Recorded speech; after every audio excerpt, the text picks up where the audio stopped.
Il est où mon petit?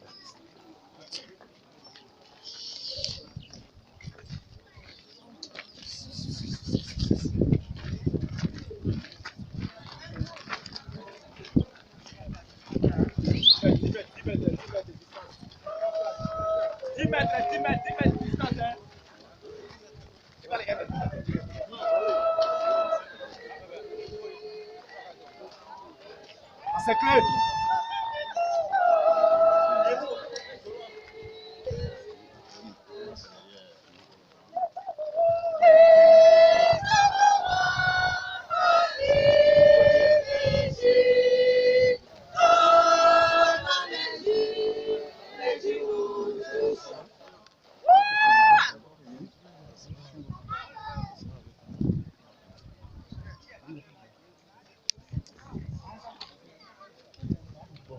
On va prier. Seigneur notre Dieu, demain ce matin que nous foulions encore une fois le sol, Seigneur de Tout-Puissant, de ce lieu qui est consacré à ta gloire. Ton serviteur, Seigneur de Tout-Puissant, notre aîné, le ministre Alice, Seigneur Dieu est venu, éternel, ô témoigner de ce que tu es Dieu. Nous te demandons maintenant de venir, Seigneur Dieu, en esprit au milieu de nous, pour que toute autre voix que la tienne, Seigneur Dieu, se taise et que la gloire te revienne au nom de Jésus. Amen. Amen. Père, vraiment, tu as envie d'avoir voulu. Merci. Beaucoup cherchent à savoir pourquoi le ministre est ici. Mais avant de lui donner la parole, on a voulu que le pasteur fasse d'abord une prière. Donc, comme je l'ai dit, c'est une cérémonie à deux volets. Il va venir donner un petit mot et après, son porteur va venir annoncer ce pourquoi nous sommes. Monsieur le ministre, vous avez la parole. Vous venez de passer. Oui, venez ici pour qu'on puisse voir.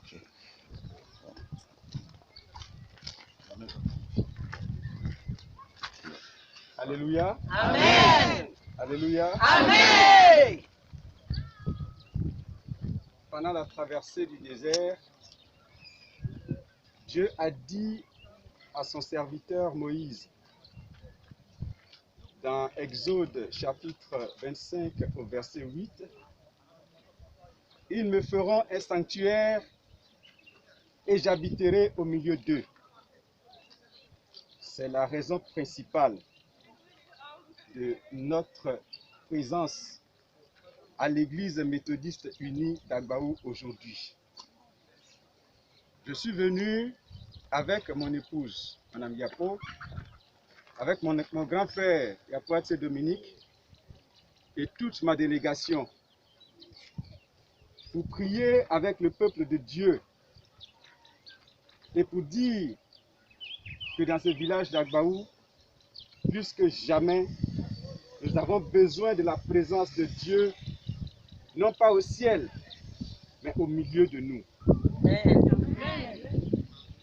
Parce que le Dieu d'Abraham, le Dieu d'Isaac, le Dieu de Jacob, celui qui sonde les cœurs et les reins, celui qui connaît nos pensées profondes, c'est lui seul qui, dans ce village, peut apporter l'amour dans les cœurs des fils et des filles d'Agbaou. C'est lui seul qui peut apporter la paix dans ce village. Amen. En dehors de lui, point de salut. C'est pourquoi,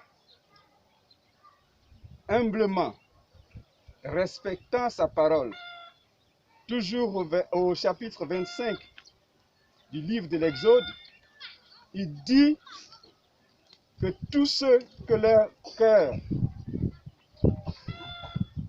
leur dit d'apporter leur contribution.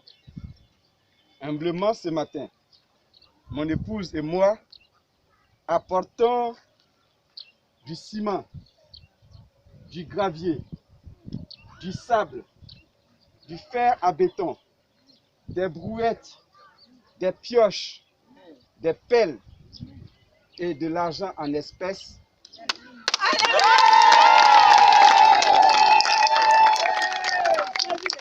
Pour que au plus tôt, à partir de demain, les travaux de la construction de ce nouveau temple puissent démarrer comme jadis l'a fait le prêtre Esdras au retour des exilés.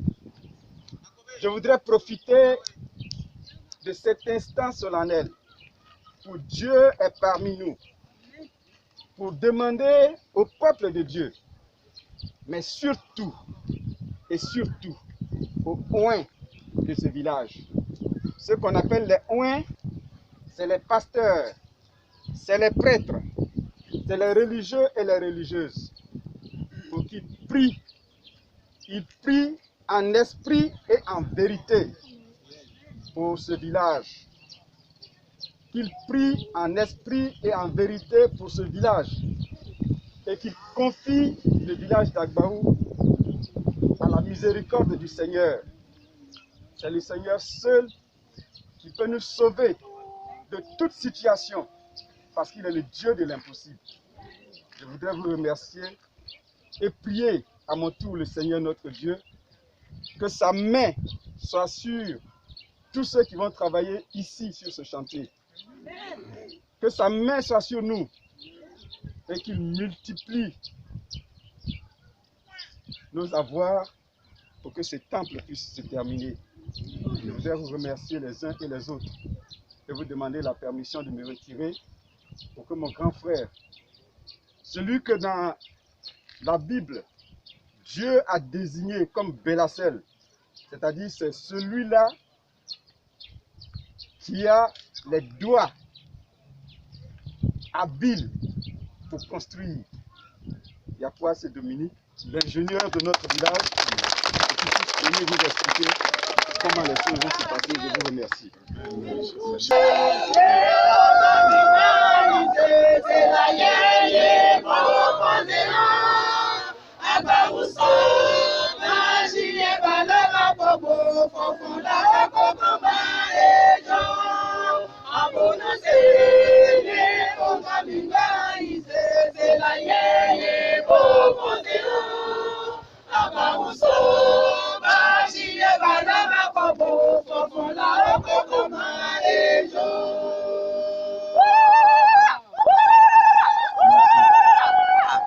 Avant que le porte-parole du ministre prenne la parole pour expliquer un peu la nature des travaux à faire, il va donner le coût du matériel déjà à votre disposition et comment cela va s'utiliser. Et à la fin de cela, l'épouse du ministre va venir prendre la pioche à côté des deux pasteurs pour lancer le premier coup de pioche pour le démarrage des travaux. Merci.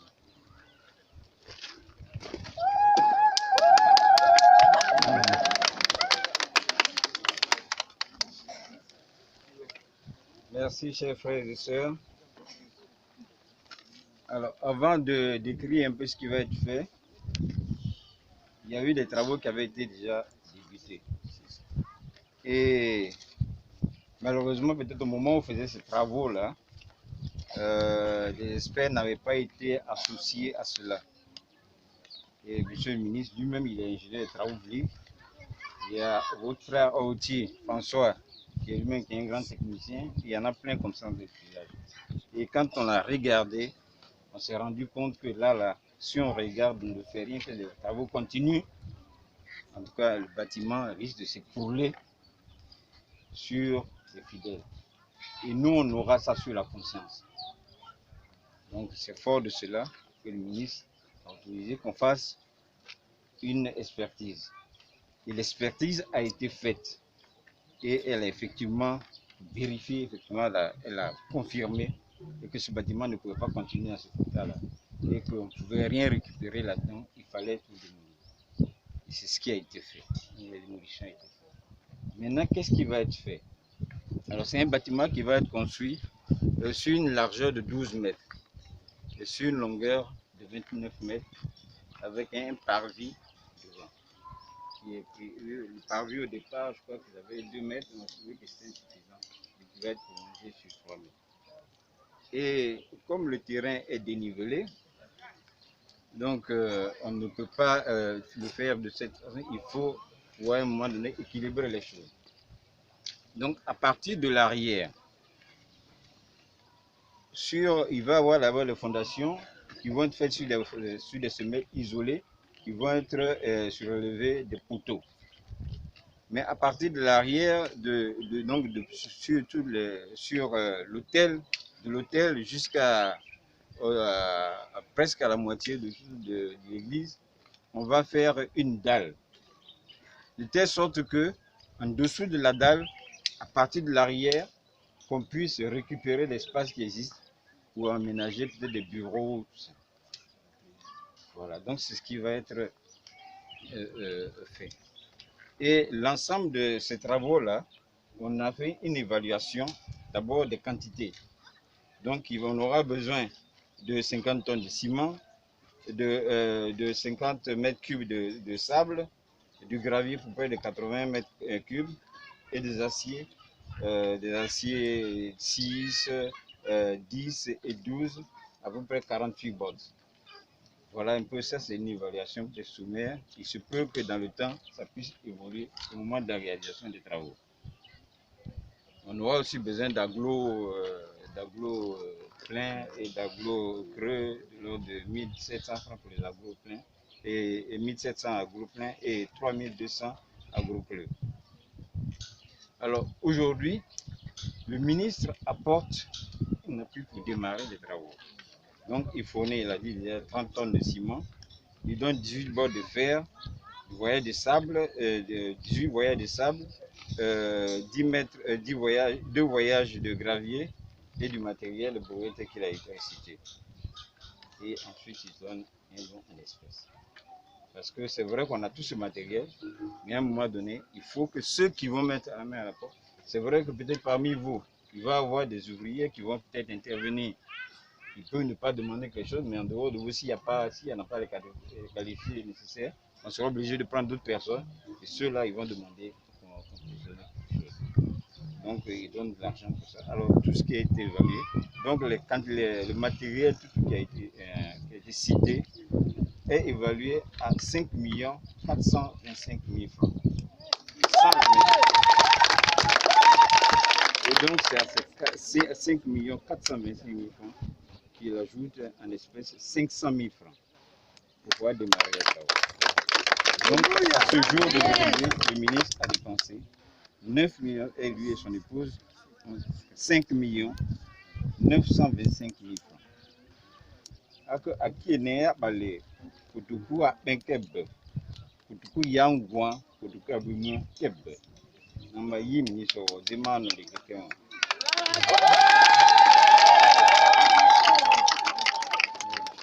Donc, je vous remercie pour même de la communauté, de nos responsables au plus haut niveau. Nous avons déjà dit merci à notre ministre, à notre frère, à son épouse, à toute la délégation de la campagne. Vous savez, sur la terre, rien n'est fait au hasard. Vraiment, le message même du jour, c'est comme si Dieu avait vraiment tout planifié. Et nous voulons déjà vous dire grandement merci.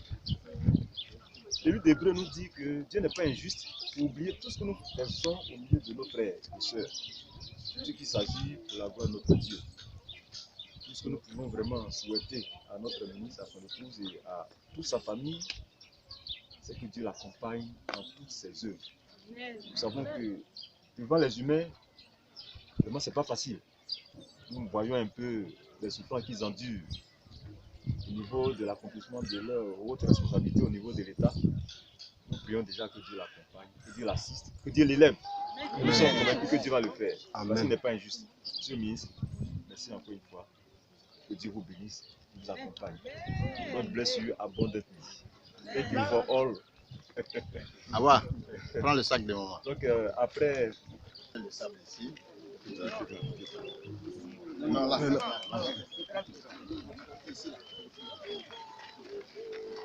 Vous êtes prêts les photographes? Attends, vous êtes prêts? Ouais. On y va.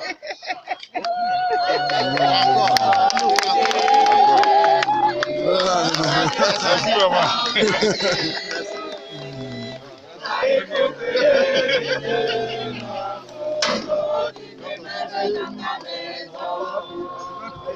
Amen.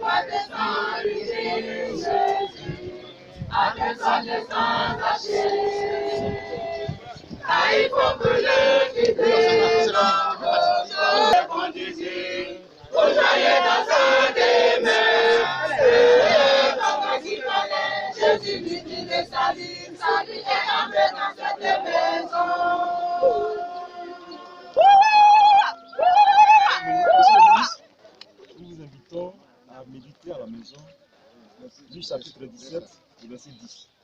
Vous de même, quand vous avez fait tout ce qui vous a été ordonné, dites, nous sommes des serviteurs inutiles. Nous avons fait ce que nous devions faire. Les gens vont dire, vont interpréter, mais pourquoi il a attendu? Nous sommes pratiquement à quelques mois de l'élection et puis bon, mais comme il veut faire campagne, il veut faire ceci, c'est là il vient montrer qu'il a l'argent. Monsieur le ministre, cette parole-là, méditez-la. Ne vous écoutez pas. Ce que vous savez, en train de faire, faites-le en ayant les yeux toujours rivés vers le Seigneur notre Dieu. Sur ce, nous allons.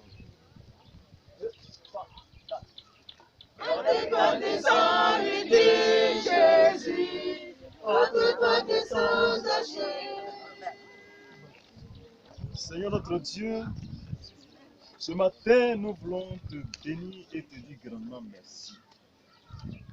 Merci parce que c'est toi qui as mis à cœur, Seigneur Dieu, ton serviteur, de venir en ce jour pour se souvenir de ce temple, Seigneur Dieu, qui était éternel Dieu dans les ouvriers. Seigneur de Tout-Puissant, le peuple d'Agbaou, et singulièrement la communauté méthodiste, était désemparée. Mais Seigneur Dieu, toi, tu contribues toujours au-delà de nos attentes. Ce matin, tu as envoyé vers nous ton fils, ton serviteur, notre frère. Seigneur, ce qu'il a fait, éternel Dieu, c'est de sa poche que tout est sorti. Et comme le disait quelqu'un, l'argent est comme les poils qui sont dans les narines. Quand on les tire, l'on sent mal. Mais Seigneur Dieu, ton serviteur n'a pas calculé cela. Son souci, c'est que pousse de terre, éternel Dieu, cet édifice digne de ta gloire. Nous te prions, Seigneur Dieu, de l'accompagner, de veiller sur lui.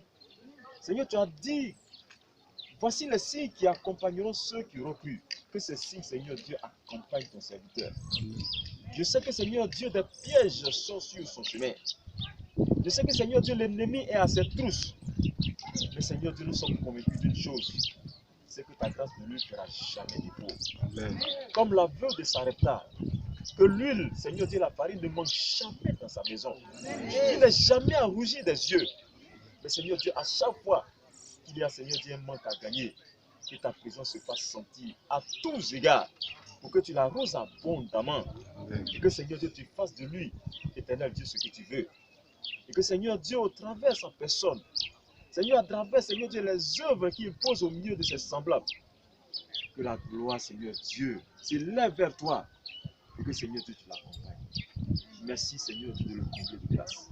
Seigneur Dieu Tout-Puissant, il est venu, il s'est déplacé depuis Abidjan, malgré la situation difficile du pays. Seigneur Dieu Tout-Puissant, avec ce que nous avons connu, cette pandémie.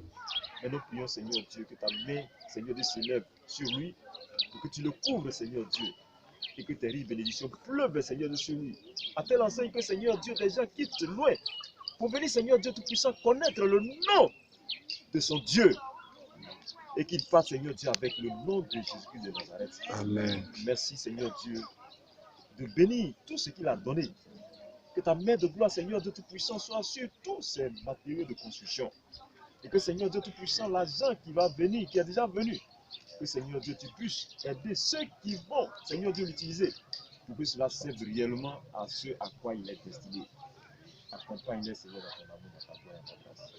Et que tes riches bénédictions se répandent, Seigneur Dieu, sur nous. Seigneur Dieu, en ce moment, tu connais l'aspiration profonde de ton serviteur. Je prie au nom de Jésus. Amen. Que, Seigneur Dieu, dans un laps de temps, cela s'accomplisse pour qu'il puisse contempler, voir ta grandeur, voir ta gloire. Qu'il expérimente encore, Seigneur, ta puissance. Parce que tu n'as pas fini encore avec lui. Que tout ce qu'il a dépensé, Seigneur Dieu, tu puisses le lui rendre au-delà du centime. C'est à cause de la puissance de ta parole et du nom glorieux de ton Fils Jésus-Christ que nous t'avons prié. Notre Père qui es aux cieux. Que ton nom soit sanctifié, que ton règne vienne, que ta volonté soit faite sur la terre comme au ciel. Donne-nous aujourd'hui notre pain. Pardonne-nous nos offenses, comme nous pardonnons aussi à ceux qui nous ont offensés. Ne nous soumets pas dans la tentation, mais délivre-nous du mal. Car c'est toi qui appartient, le règne, la puissance et la gloire, au siècle des siècles. Amen. Bien-aimés, allez-y dans la paix du Seigneur. Que le Dieu de gloire ait toujours sa main sur vous et que vous alliez toujours de victoire en victoire, quelle que soit l'adversité, et que le Seigneur soit votre socle et votre bannière, maintenant et à jamais au nom de Jésus. Amen. Amen.